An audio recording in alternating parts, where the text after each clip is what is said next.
Assalamualaikum warahmatullahi wabarakatuh. Di kesempatan habis sholat subuh ini, saya memberi wawasan bagi yang sudah tahu, alhamdulillahirrahmanirrahim. Yang belum tahu bisa menambah pengalaman dan bisa lebih hati-hati. Dan sudah ahlinya, saya mohon doa restunya semoga tidak salah kaprah jika ada salah, dan dalam penyampaian saya mohon maaf karena tidak kesengajaan, karena kekilafan, karena manusia tempatnya salah dan dosa. Assalamualaikum warahmatullahi wabarakatuh. Salam rahayu, salam menjalankan ibadah yaitu sholat subuh. Silakan bagi yang belum sholat subuh, silakan bangun. Kita bersyukur masih diberi waktu untuk hidup, ya, bisa beribadah. Dan jangan lupa selalulah dari awal doa dan akhir doa selalu baca sholawat, yaitu sampaikan sholawat yang sempurna kepada junjungan kita Rasulullah Muhammad SAW, ya, agar kita dapat syafaatnya, yaitu syafaat kebahagiaan di dunia dan akhirat. Pada kesempatan kuliah subuh ini, nuansa subuh ini, saya memberi wawasan supaya Anda lebih hati-hati. Alhamdulillah Jambukes, Anda sangat kusuk dalam beribadah sayangku. Saya tunggu jadi santriku ya. Buka cabang di sana. Iya, Jambukes. Dan salam Jambukes. Rahayu Wilujeng. Ya, pada kesempatan setelah subuh ini kita harus laporan pada Allah. Kita bersyukur walaupun keadaan kita terpuruk, ya jangan patah semangat untuk beribadah. Ya, hidup di dunia ini sengsara nggak apa-apa, di akhiratnya nanti kita akan bahagia. Misnatun, Mahmah Ika Misnatun. Ini kok namanya seperti istriku ya. Nama istriku Misnatin. Kalau ini Mamah Ika Misnatun ya. Pada kesempatan subuh ini saya mengambil judul yaitu jangan melakukan santet, dan ini akan saya buka semua ilmu-ilmu santet dan ilmu-ilmu gimana menangkalnya supaya bisa mengatasinya. Assalamualaikum warahmatullahi wabarakatuh. Asyhadu an la ilaha illallah wa asyhadu anna Muhammadan abduhu wa rasuluh. Allahumma sholli wa sallim wa barik ala sayyidina Muhammad wa ala alihi wa sahbihi wa sallam. A'udzu billahi minasyaitonir rajim. Bismillahirrahmanirrahim. Qul a'udzu birabbil falaq min syarri ma khalaq wa min syarri ghasiqin idza waqab wa min syarri nafasati fil 'uqad wa min syarri hasidin idza kasad. Dengan menyebut asma Allah yang Maha Pemurah lagi Maha Penyayang, katakanlah, aku berlindung kepada Allah yang menguasai subuh dari kejahatan makhluk-makhluknya, dan dari kejahatan malam apabila telah gelap gulita, dan dari kejahatan malam apabila gelap gulita, dan dari kejahatan wanita-wanita tukang sihir yang menghembuskan pada buhul-buhul, dan dari kejahatan orang-orang yang dengki apabila dengki. Dalam pembahasan surat Al-Falaq ini masih terjadi di zaman modern, di zaman komputer, zaman nuklir, tapi masih saja dilakukan. Waalaikumsalam warahmatullahi wabarakatuh. Jos Barus. Dan kesempatan ini saya kasih tahu yaitu tentang hubungan dengan surat Al-Falaq, firman Allah yang suci dari kitab suci Al-Quran. Maka kita selalulah rajin untuk ibadah sholat subuh, karena setiap tukang-tukang sihir, orang-orang yang mengirim santet jengkes tenung banaspati itu melakukan yaitu sekitar jam 2 malam hingga sebelum subuh. Itulah saat-saat orang sedang nyenyak-nyenyaknya tidur, nikmatnya tidur. Saat itulah sukma kamu diterjang, dimasuki makhluk-makhluk gaib, suruhan dari orang-orang ahli dalam melepas ilmu santet Jengkes Tenung Banaspati. Ya. Bahkan ahli-ahli membuat buhul-buhul. Buhul-buhul itu apa, tombah?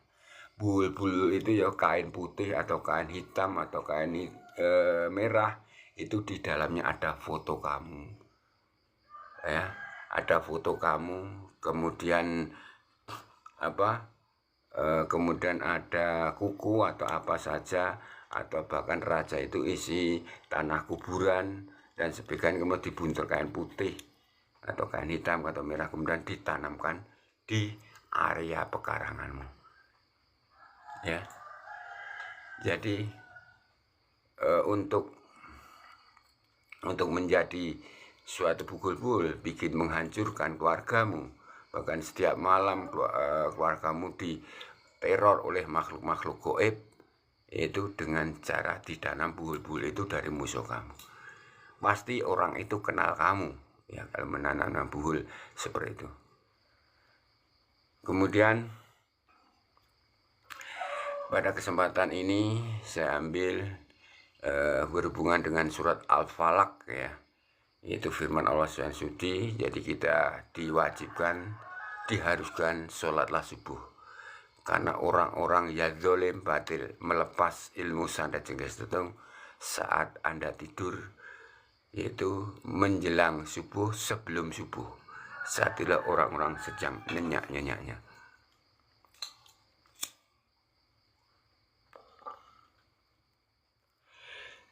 Dan macam-macam dari santet Jengkes Tenung. Satu, ada yang menggunakan danyang atau penunggu alam gaib yang ada di rumahmu, ada di restoran kamu, ada di pabrik kamu, ada di toko kamu, ada di rumah atau di kos-kosanmu, di mana tempat kamu bisa diserang jarak jauh dengan cara ahli gaib itu menggugah, mengaktifkan penunggu gaib yang ada di tempat kamu.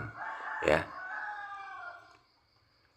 jika Anda tidak tahu bahwa itu setiap tempat rumahmu, rumah kita semua, tempat peribadahan, bahkan tempat-tempat peribadahan itu ada jinnya, baik jin muslim, jin kafir, ataupun di tempat beribadah juga ada setannya. Disitulah ahli-ahli dari pelepasan santet Jengkes Tenung Banaspati itu menggugah dari jarak jauh dengan cara membakar dupa, kemenyan, sesaji, digugah dari tempat rumahnya ahli pengirim santet Jengkes Tenung. Dan orang yang mengirim ini pasti dibayar oleh orang yang memuji kamu. Dan ilmu ini tidak ikhlas, tapi dijual secara berjuta-juta, karena targetnya harus hancur keluarganya, ekonominya hancur, bahkan terjadi perceraian, pernikahan perceraian, padahal sudah punya anak 3 atau 2, bercerai, kemudian sakit-sakit kita ganti, kemudian sakit tidak sembuh-sembuh, sampai menghabiskan biaya, dibawa ke dokter mana-mana, kemana ke spesialis mana, habis uangnya, tapi tidak sembuh. Akhirnya kamu hidup kere, bangkrut, terlilit hutang, bahkan proyeknya hancur. Itulah dampak dari semua kena ilmu. Bahkan orang yang kena ini biasanya sulit tidur, dan akhirnya karena sulit tidur, akhirnya kekurangan tidur, akhirnya sakit, ya, depresi. Biasanya orang yang kena itu sulit tidur, ya, karena sudah kemasukan ilmu hitam itu. Ilmu santet Jengkes Tenung Banaspati yang disuruh siapa? Yaitu makhluk gaib. Dan makhluk gaib itu apa wujudnya? Bisa berwujud manusia gaib, hewan gaib, ya, macan, singa, kemudian makhluk gaib gendruwo, wewe, pocong, kuntilanak, ya, dan sebagainya. Dan kemudian makhluk gaib bisa berwujud hewan, yaitu naga, ular, dan sebagainya. Dan makhluk gaib juga bisa berwujud kepalanya manusia, tubuhnya hewan. kuda itu peri ya. Kemudian terima kasih jambuke sayangku. Jadi kesempatan subuh ini saya bahas sesuai dengan firman Allah surat Al-Falaq. Dan kemudian jin-jin itu disuruh dari jarak jauh, dari rumah ahli pengirim santet itu ya. Kemudian bisa juga ahli santet ini menyuruh pasiennya mengambil tanah kuburan, atau bahkan ahli santet Jengges datang ke kuburan sama yang meminta tolong. Jadi tamunya minta tolong membayar berapa juta, diikuti oleh ahli ilmu hitam itu datang ke kuburan. Di kuburan itu dibakari kemenyan, bunga, sesaji dan sebagainya. Kemudian bahkan semua makhluk gaib yang ada di kuburan itu dipancing dulu, diberi doa-doa yang baik dulu. Umpamanya Yasin tahlil, dibacakan doa Yasin tahlil dulu semua penghuni kubur itu kan senang. Jadi permisinya di situ. Kemudian setelah itu berbalik arah kiblatnya. Ahli kubur itu dimintai tolong oleh orang yang bayar itu, tamunya. Semua makhluk gaib yang ada di kuburan itu ya pocong, genderuwo, wewe, bahkan dicari tempat-tempat makam yang lama-lama angker itu. Nah, kemudian di situ tanah kuburan diambil beberapa genggam, 3 genggam atau 5 genggam, 7. Biasanya ganjil ya, 1 genggam, 3 genggam, 5 genggam, 7 genggam, 9 genggam, taruh masuk kresek. Kemudian tanah ini nanti setelah diucapkan dengan kekuatan, dan ini aura volume dari tanah ini akan disebarkan ke depan rumah musuh, di atas genting, di pabrik, di industri, di toko, di rumahnya. Bahkan ada yang tega bisa memasukkan tanah kuburan yang sudah didoai oleh ahli pengirim, dimasukkan ke minuman tarjitnya. Bisa gila, langsung bunuh diri. Sangat kejam memang ini. Kita harus selalu ingat pada Tuhan Yang Maha Esa. Rajin-rajinlah sembahyang. Walaupun agama non-muslim, Kristen, Hindu, Katolik, Buddha, keberadaan Tuhan Yang Maha Esa, Konghucu, selalu dekatlah pada Tuhanmu. Karena Tuhan itu Maha Tahu. Semakin kamu dekat pada Tuhanmu, semakin akan mendapat petunjuk dari Tuhanmu itu ya. Dan sekali lagi, bagi yang belum sholat subuh, ini masih ada waktu untuk sholat subuh. Silakan laporan pada Allah.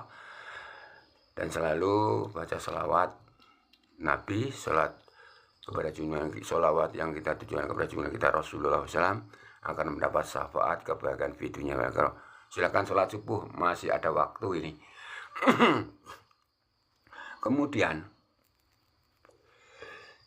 setelah tanah kuburan itu disebarkan di depan rumah, di atas genting, kemudian di pekarangan, ataupun di tempat jualan, atau tanah kuburan setelah didoain oleh ahli ilmu hitam itu atas turuan orang ini, dibayar berapa juta rupiah. Tamu ini dengan cara bagaimanapun mencari kelemahan Anda waktu Anda tidak tahu. Entah kamu pergi atau waktu kamu tidur, biasanya target melempar tanah kuburan atau menanam buhul-buhul itu. Buhul tadi adalah kain putih atau kain hitam atau merah, dimasukkan tanah ya. Kemudian foto kamu dicoplok, diambil dari HP, kemudian atau benda atau pakaian kamu yang masih bau keringat dan sebagainya, intinya, atau rambut kamu atau kuku kamu ya. Kemudian dimasukkan ke kain, campur ke tanah, dibuntal, kemudian dibacakan sesaji itu nanti buhul ditanamkan lagi ke sekitar pekarangan Anda itu. Itu buhul namanya. Yang seperti dikatakan dalam firman Allah Subhanahu wa taala dan surat Al-Falaq, yaitu katakanlah aku berlindung pada Allah Subhanahu wa taala. Jadi kamu berlindung kepada Allah Subhanahu wa taala. Berlindung kepada Tuhan Yang Maha Esa yang menguasai subuh. Ya, karena pengiriman ilmu hitam itu sebelum menjelang subuh. Dan dari kejahatan makhluknya itu manusia itu, ahli ilmu hitam itu, makhluk Allah yaitu ahli ilmu hitam itu, ahli santet Jengges Banapati. Makhluk Allah itu yaitu orang-orang yang berboleh dan dolin atau tamunya yang bayar jutaan itu. Makhluk Allah itu yaitu jin, setan, iblis yang disuruh jadi makhluk Allah itulah. Dan dari kejahatan malam apabila telah gelap gulita. Maka saat itulah waktu malam gelap gulita itu yang diartikan adalah sebelum subuh. Gelap gulita saat bening. Hening itulah target melepas pasarnya. Dan dari kejahatan wanita tukang sihir yang menghembuskan pada bulbul. Jadi dihembus dengan doa-doa itu tadi dari ahli ilmu hitam itu tadi. Bukan hanya wanita, sekarang kebanyakan orang laki-laki sudah mempunyai keahlian untuk kirim santet jengkes tunung. Jadi harus hati-hati dan waspada. Untuk itu, kita harus hati-hati hidup di dunia ini. Walaupun dia kelihatan baik, ternyata buruk juga banyak. Karena di dalam firman Allah, kitab suci Al-Quran, yaitu di surat Al-Falaq, dari akhir kalimat, yaitu disebutkan maknanya dari kejahatan orang-orang yang dengki apabila ia dengki. Jadi kalau orang sentimen, orang musik kan kelihatan karakternya, likak tingkah lakunya kan gitu. Dan setelah tadi saya lanjutkan dari ahli tadi mengambil tanah kuburan itu setelah didoai oleh ahli dari ahli ilmu hitam itu disebarkan di sekitar warung, di rumah, di atas gitu. Itu kalau sampai tidak Anda ingat pada Tuhanmu, Anda masa bodoh, ya. Ibaratnya kok keluarga saya sakit-sakitan bergonta-ganti. Kemudian saya tidak sembuh-sembuh, bicara ke sana sini. Kemudian kenapa ekonomi saya hancur, keluarga saya berantakan, selalu berkelahi, anak istri tidak rukun, bahkan anak saya sangat nakal sekali, merusak, bejat dan sebagainya. Ya, kemudian kenapa setiap saya memasak nasi waktu mau dijual basi? Kenapa Pak banyak orang mengatakan warung saya, restoran saya tutup padahal saya masih buka? Bahkan ada yang mengatakan restoran saya, warung saya atau tempat jualan saya seperti kuburan. Ada yang mengatakan di atas genteng warung saya, di rumah saya, di pabrik saya sering ada geladak-geladak dor, tartedor, ya seperti mercon. Itulah perbuatan dari makhluk goib, yaitu kiriman orang yang ahli atas perintah pasiennya yang membayar beberapa juta ya. Jadi kita harus hati-hati dengan tanah kuburan. Maka saya ingatkan ya, setiap Anda setelah ziarah kubur atau pergi ke daerah kubur atau bagi yang menggali liang kubur, tolong sepulang dari makam tolong ambil air untuk wudhu, mensucikan diri. Untuk mensucikan diri ya, sucikan dirimu, jangan sampai ada tanah kuburan yang ikut masuk ke rumahmu ya.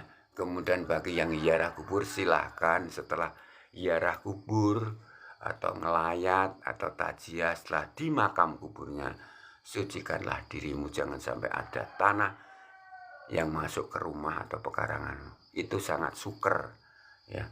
Bahkan kalau setelah ziarah kubur atau di makam, silahkan ganti pakaian mandi, kemudian ganti pakaian baru.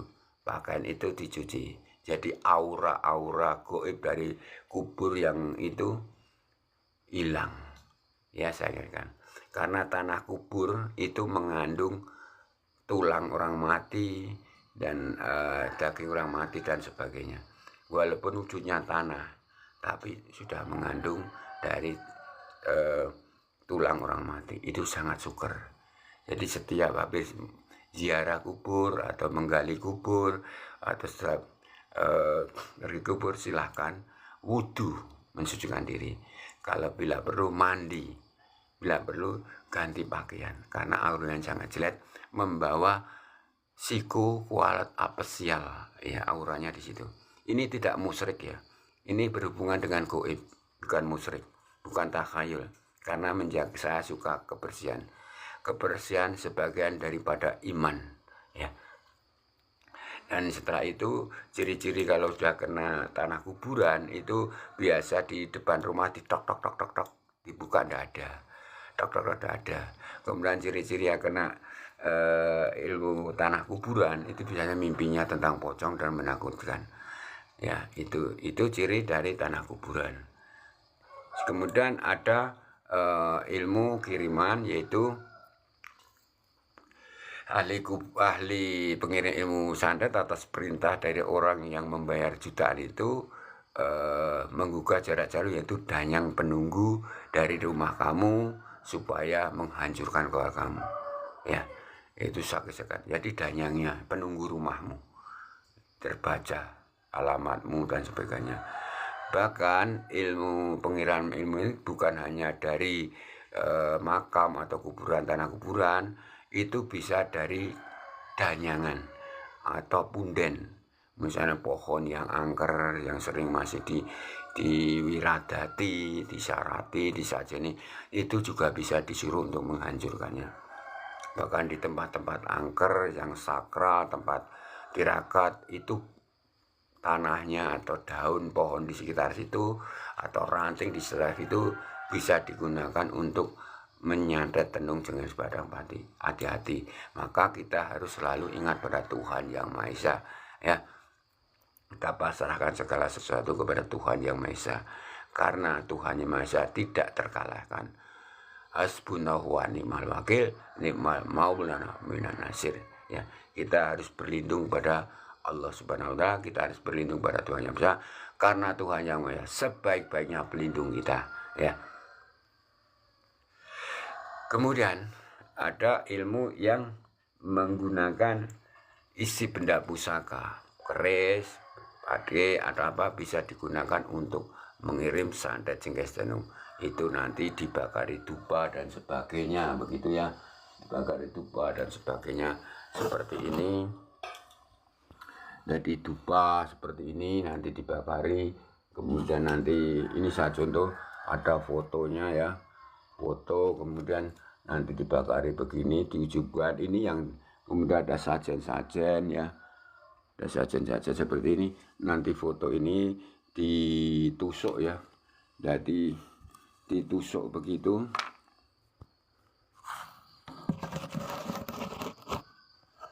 Jadi foto ini tadi ditusuk pakai jarum.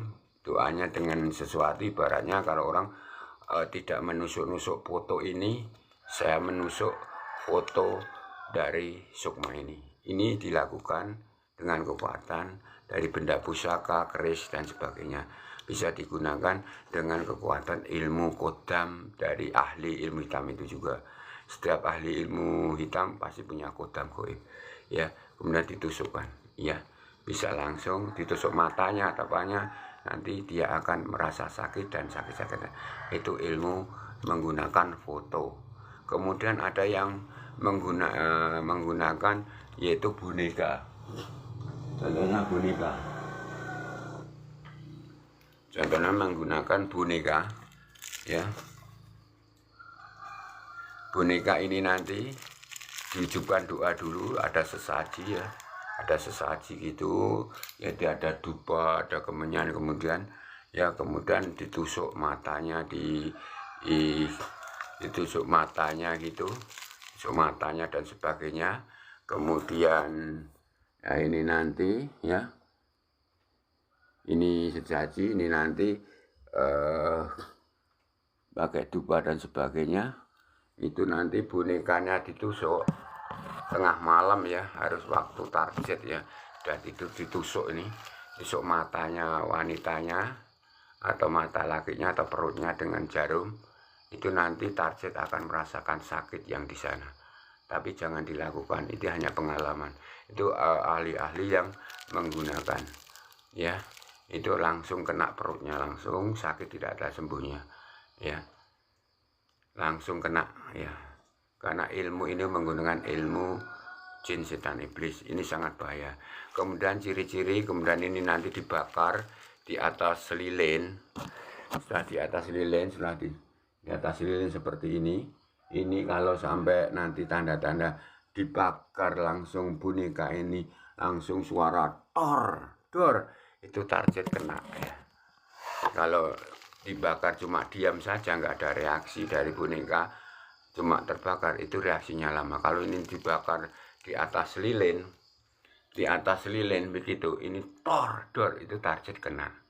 Itu maka kita harus selalu dekat pada Tuhan Yang Maha Esa, kita selalu nyembah pada Allah Subhanahu wa Ta'ala.